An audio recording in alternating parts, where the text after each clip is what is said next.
Bismillahirrahmanirrahim. Alhamdulillahi rabbil alamin. Wassalatu wassalamu ala nabiyyina Muhammadin wa ala alihi wa ashabihi wa man wala. Allahumma la ilma lana illa ma 'allamtana innaka antal alimul hakim. Allahumma 'allimna ma yanfa'una wanfa'na bima 'allamtana rabbana zidna 'ilman. Rabbi shrah li sadri wa yassir li amri wahlul 'uqdatan min lisani yafqahu qawli. Assalomu alaykum va rahmatulloh. Hurmatli kanalimiz kuzatuvchilari. Xo'p, bugungi Mabda al-Qiroat kitobining birinchi kitob bilan darsimiz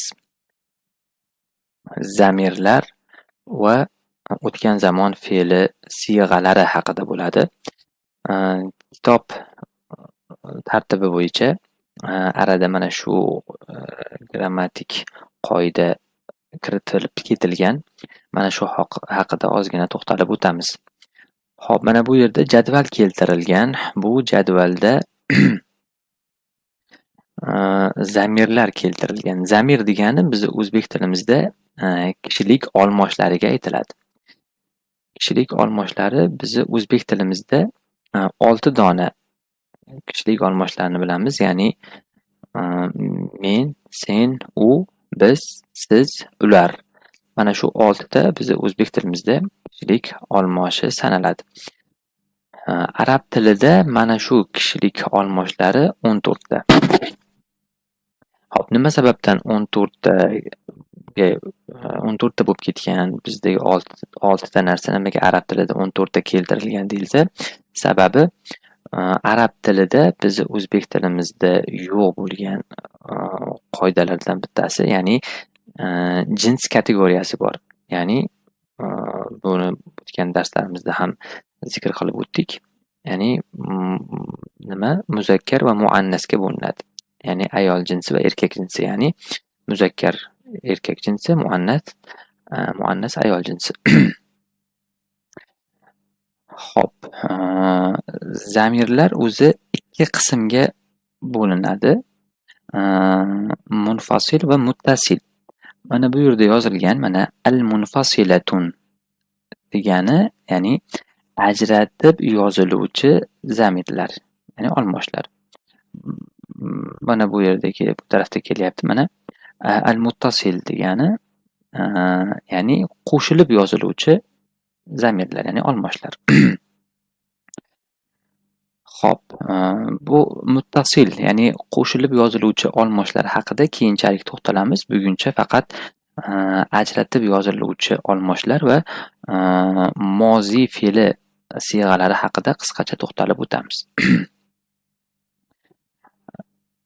Olmoshlar 3 ta shaxsga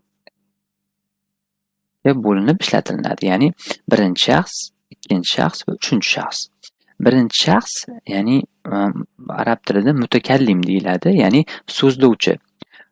So'zlovchi o'ziga nisbat berib gapirib turganda, xoh erkak kishi bo'lsin, xoh ayol kishi bo'lsin, ishlatganda birinchi shaxsda ishlatadi. Ya'ni men yoki biz deb ishlatadi.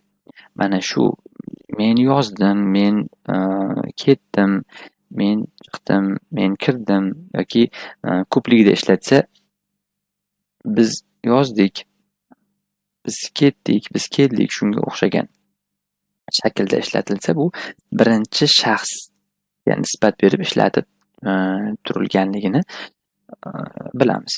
Xo'p, ikkinchi shaxs, ya'ni arab tilida muxotab deyiladi.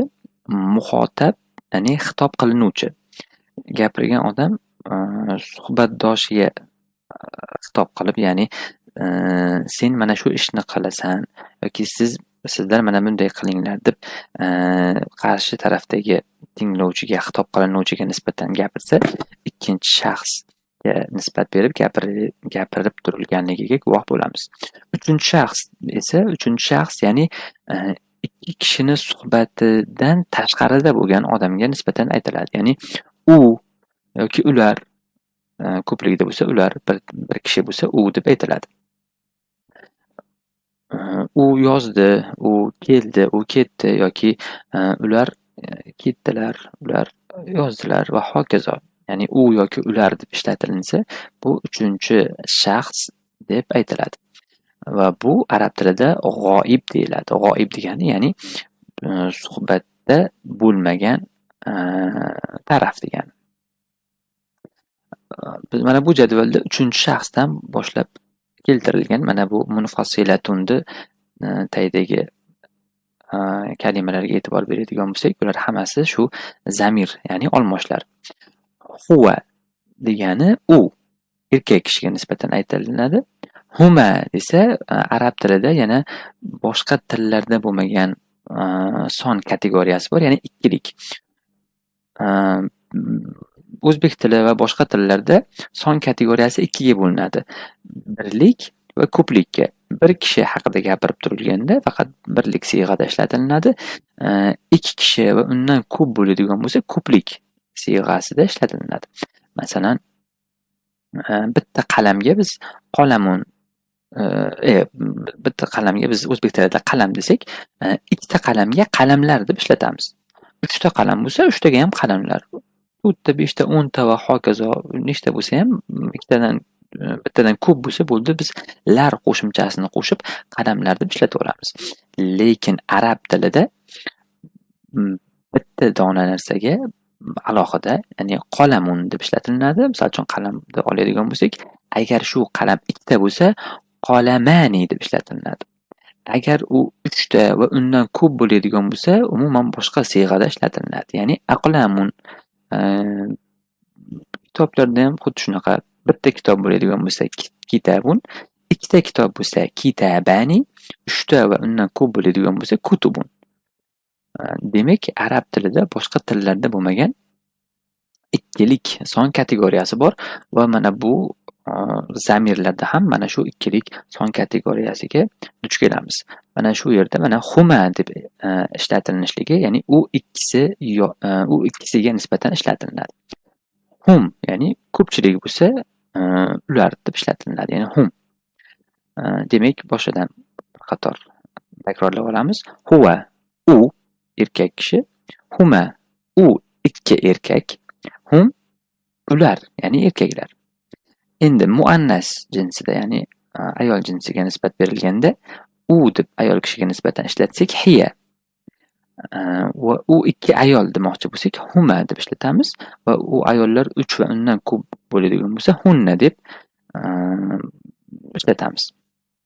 Va ikkinchi shaxsda, ya'ni muhotab siyg'asida erkak kishiga nisbatan gapirib turganimizda anta deb ishlatamiz. Anta degani sen.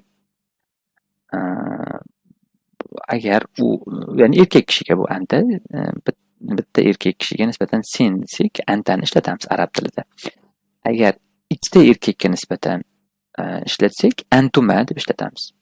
Va 3 va undan ko'p bo'ladigan bo'lsa, erkaklarga antum, ya'ni sizlar deb ishlatamiz. Agar ular ayol kishiga nisbatan ishlatsak, bu zamirlarni bitta ayolga nisbatan sen deb aytadigan bo'lsak, anti deb ishlatamiz. Ikkita ayolga nisbatan ishlatsak ham antuma deb ishlatamiz. Bu ikkilik kategoriyasida antuma ikkita bir xil keladi. Erkakka ham, ayolga ham. Va 3 va undan ko'p ayollarga antunna deb ishlatamiz. Xo'p, va birinchi shaxsda ishlatadigan bo'lsak, erkak va ayolga bu ajratilmagan, xoh erkak bo'lsin, xoh ayol bo'lsin, men degan so'zni ana deb ishlataveradi. Ana degani ya'ni men. Va oxirgisi nahnu birinchi shaxsda ko'plikka nisbatan xoh erkaklar, xoh ayollar bo'lsin ishlatilsa, nahnu ya'ni biz deb ishlatilinadi. Demak, boshidan qaytaradigan bo'lsak, bir qator yana huwa, u bitta erkak, huma, u ikki erkak, hum, u erkaklar, ya'ni ular, hiya, u bitta ayol, huma, u ikki ayol, hunna, ular, ya'ni ayollar, anta, sen erkak kishiga, antuma, siz ikkingiz erkak kishiga, antum, sizlar erkak kishiga, anti, sen ayol kishiga, antuma, siz ikkingiz ayol kishiga, antunna, sizlar, ya'ni ayollarga nisbatan ishlatilinadi. Ana, men, nahnu, biz. Hop, bu videoda shuni zamirlarda o'zi bilan kifoyalanib turamiz. Keyingi videomizda fe'li moziyni siyg'alari haqida davom ettiramiz.